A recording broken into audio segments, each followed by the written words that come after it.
Halo teman-teman, pernah tidak kalian merasa sudah belajar lama tapi masih sulit memahami materi? Atau mungkin sebaliknya nih, ada pelajaran yang terasa mudah dipahami karena cara guru menjelaskannya menarik?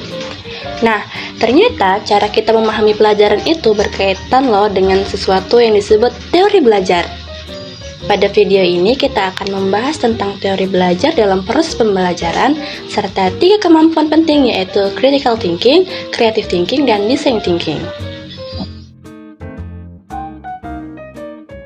Sebenarnya apa sih yang dimaksud dengan belajar? Belajar adalah proses perubahan pada diri seseorang setelah memperoleh pengalaman atau pengetahuan baru. Perubahan tersebut bisa berupa bertambahnya pengetahuan, keterampilan, bahkan perubahan sikap dan cara berpikir.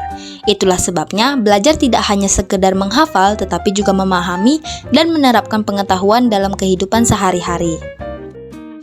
Salah satu teori belajar yang cukup terkenal ialah teori behaviorisme. Teori ini menjelaskan bahwa belajar terjadi karena adanya stimulus dan respon.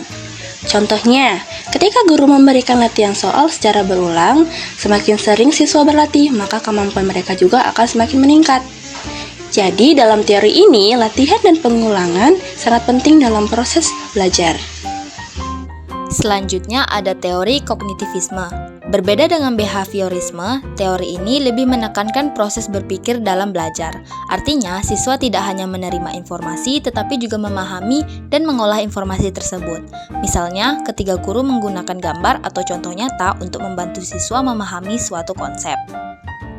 Selain itu, ada juga teori konstruktivisme. Teori ini menjelaskan bahwa siswa membangun pengetahuan mereka sendiri melalui pengalaman belajar. Contohnya, ketika siswa melakukan percobaan, diskusi kelompok, atau proyek pembelajaran, dalam teori ini guru berperan sebagai fasilitator yang membantu proses belajar siswa. Dalam pembelajaran modern, siswa juga perlu memiliki kemampuan berpikir kritis. Critical thinking adalah kemampuan untuk menganalisis informasi dan memecahkan masalah secara logis. Contohnya, ketika siswa diminta menjelaskan penyebab suatu masalah atau memberikan pendapat berdasarkan fakta. Dengan kemampuan berpikir kritis, siswa dapat memahami informasi secara lebih mendalam. Selain berpikir kritis, siswa juga perlu memiliki kemampuan berpikir kreatif. Nah, creative thinking adalah kemampuan untuk menghasilkan ide baru atau cara baru dalam menyelesaikan masalah. Contohnya, ketika siswa diminta membuat poster, video, atau proyek kreatif dari materi yang dipelajari. Kemampuan ini membantu siswa untuk lebih inovatif dan kreatif dalam proses belajar.